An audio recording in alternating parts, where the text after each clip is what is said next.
So you might be thinking, Tommy, why the heck do you have this t-shirt here? Did you just do laundry or something? The answer is no, guys, okay? There is a reason why this video is titled, Why I Buy Everything Used, okay? When I was 19 years old, I literally believed that if you bought something used, you were basically like a loser or whatever, okay? But in reality, everything I bought was basically new. My sneakers, my clothes, everything was basically new. And one of my friends told me, Tommy, when you buy something that's basically used, it's like wearing somebody else's boxers. And I was like, ha, ha, yeah, right? I was such a dummy. But overall, another friend told me, Tommy, anything can be clean with some soap and some water. That's why you do laundry. Duh, right? Well, I'm not telling you go buy yourself some used underwear and then wash them because this is ridiculous, right? But overall, I did learn a very valuable lesson from that point of view, okay?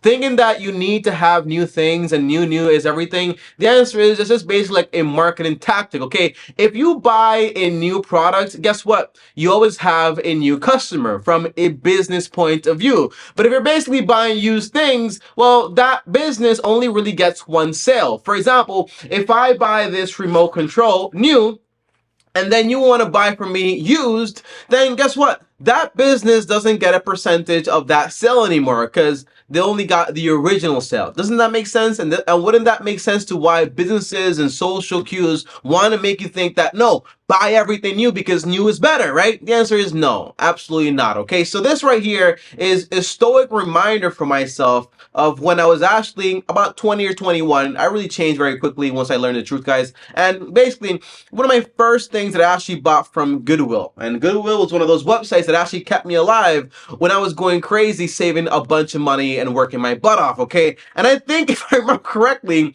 this cost me about $1. Until this day, it is still in impeccable condition. I rarely use it because it's kind of like, you know, my style has changed a lot more. But overall, I buy everything just about used. And by the way, in this video, I'll tell you about some of my wins when it came to I bought this used and I saved so much money, and some of my losses when I actually bought something new and I lost a bunch of money and I actually regret it a ton. But first, as always, guys, do me a favor and smash the like button. Now, the first thing I want to break down is basically, Tommy, there's some obvious benefits. When you buy something new, you know exactly that you're being the first person actually using it. You know actually when it came from, and it's actually some good benefits, right? Because if it's new and you're the one using it, you know you can take care of it, and you know every detail to this thing and everything that she's gonna, like, if it's gonna break or whatever, because you've been taking care of it for a long time, okay?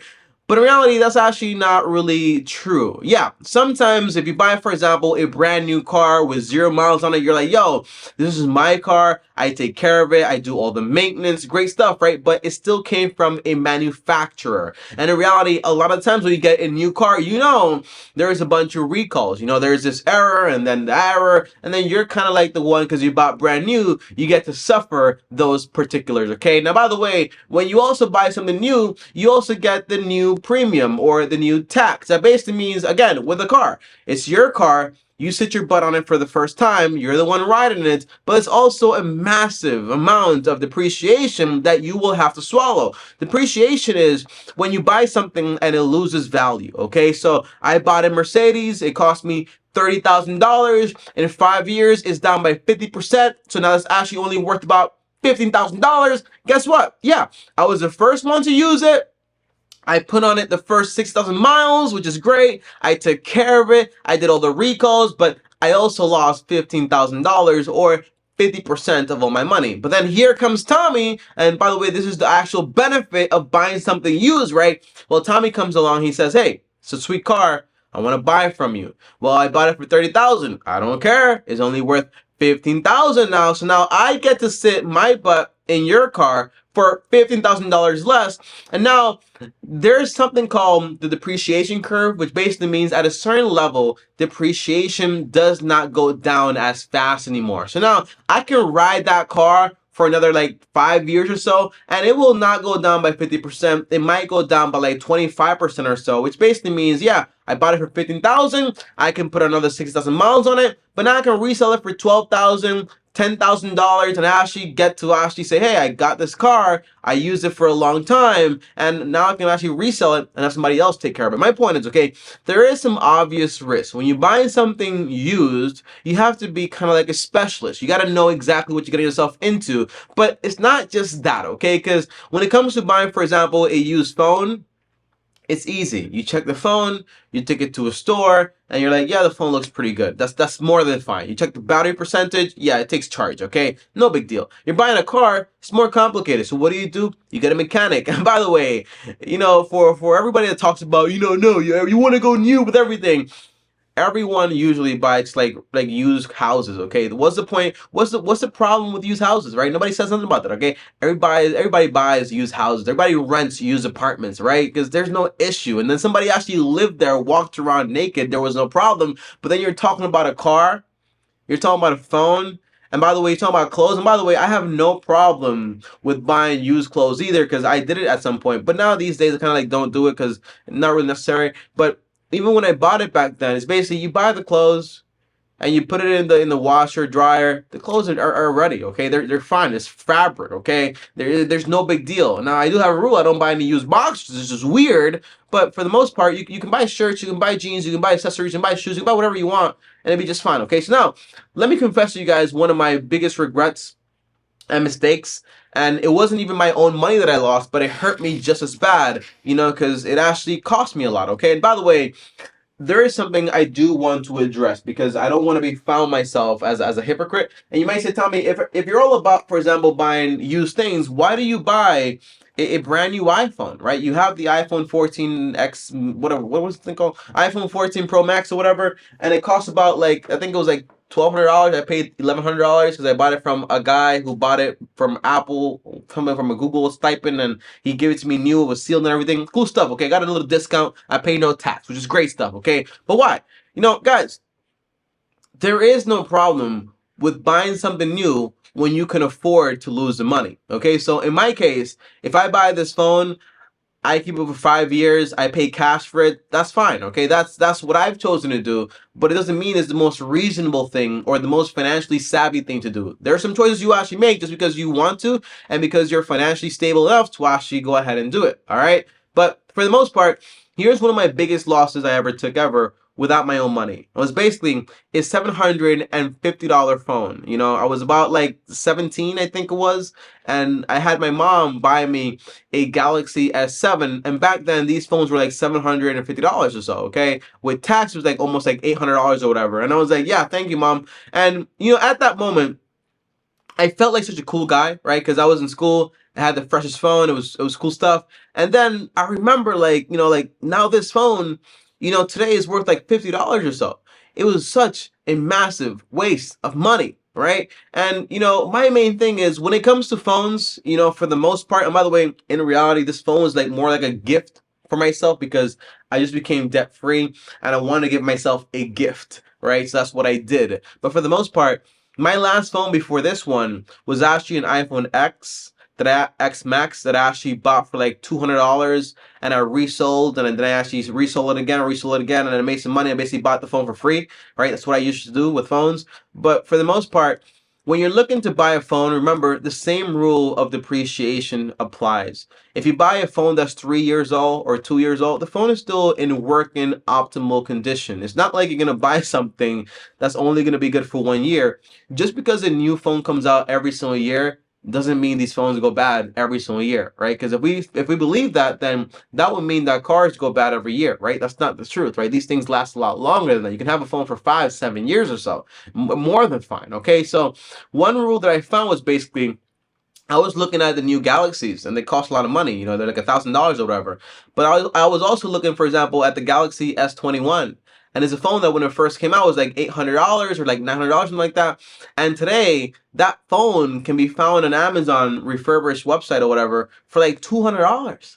If I go on Amazon, I click to use when I'm actually buying, I'm getting that phone for $200. It's like an amazing deal.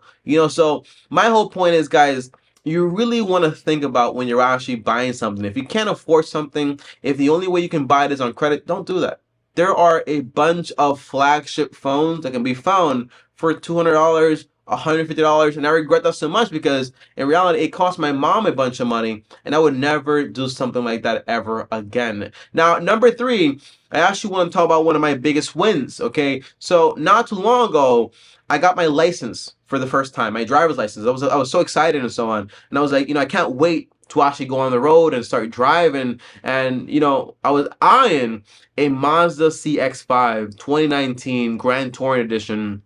And this car to me was just absolutely sexy. It was black, red interior, and it was beautiful. To me, at least, it was a beautiful car. And I remember I went to go buy it. It was about $25,000, and I had the cash and everything. I was gonna pay cash for it because it's one of my rules. I pay cash for things. And then I remember and by the way, it was used, but like not because it was like 2020. I was buying the 2019 version, so it's not really like used or whatever. But it was a used car. And you might say, why was so much money? Because I was living in an island at the time, like Puerto Rico, and in an island, with the import tax or whatever, things are more expensive there. And when I go, thankfully, there was a problem with the AC system. And when I saw that problem, that the AC would not turn on, I was like, hey, there's a problem with the AC here. And probably was just like a little problem, whatever, like not really like a big deal, but that kind of scared me off. And I was like, yeah, I'm not buying this car. But guess what? I ended up buying a 2014 Toyota Prius for $9,000. That car MSRP price was like 25,000, right? And I got to save a bunch of money. It was less than 100K miles, and I could easily put on it another 100K miles, no problem, okay? Now, there is one thing that I will tell you. Whenever you're trying to buy a car specifically or anything, just make sure what you're actually buying is not like new technology or a technology that actually saves you money but costs you a bunch of money to actually fix. So I actually, although I saved a bunch of money with that Prius, I regret buying it so much because it was like one of those things that was like, okay, I have this car, it saves you so much money, but when something goes wrong, you need an expert. The braking system is different. The battery is actually super expensive. Repairs are expensive. So I would have been a lot more happier buying, for example, a Toyota Corolla, a Honda Civic, a Mazda CX-3 or CX-8 or whatever. Well, not CX, just Mazda 3, not Mazda 6, I think it is. And like that's like a regular vehicle. That's like a gas combustion engine, and there's no real problems. Something like brakes, no big deal. Now you know why those cars are so good? Because basically there are so many of them. The parts are just like everywhere. A whole bunch of third-party parts produced, okay? My point is, guys, okay, when you're buying something used, buy something that's actually reliable. Get it checked out thoroughly. And this way, you did your job. And by the way, here's something I actually want to say. A lot of the times we think, for example, well, if you buy something used and then it breaks, then you got to fix it.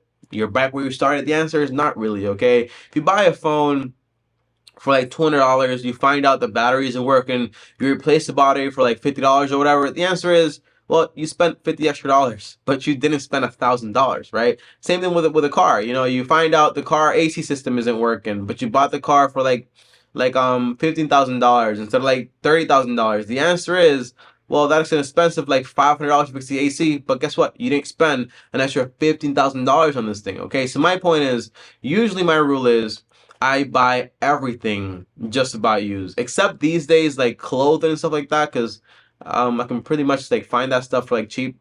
I just buy that like kind of like brand new and so on. But I usually buy those things on sale, and usually like during, for example, like Cyber Mondays and like Black Fridays and so on, where things are like fake sales or whatever. But that's when I usually buy those things. But for the most part, like big purchases like houses, cars, phones, all those big things. Even for example, I had my friend. He bought some like gym equipment, bought it all used. He bought a bed, bought it all used. He bought a mattress, bought it all used, okay? A sofa, used, He furnished his whole house with used furniture. And you may say, Tommy, what about bed bugs? What about this? The answer is you get it checked out first. And you make sure you actually get it like all sprayed up, and you'll be just fine, okay? That's the way I see it. It's not worth the premium of knowing I was the first to use it. Yeah, you were the first to take the L. That's what I call it. But guys, thanks for watching. As always, like, subscribe, hit the bell so you're notified. More content on the way. I appreciate a ton of your support. You made it all the way to the end of the video. Comment down below use so I know you made it all the way to the end of the video. On top of that, up here is another video. Over here is my face, Instagram. As always, Long Term Team officially out.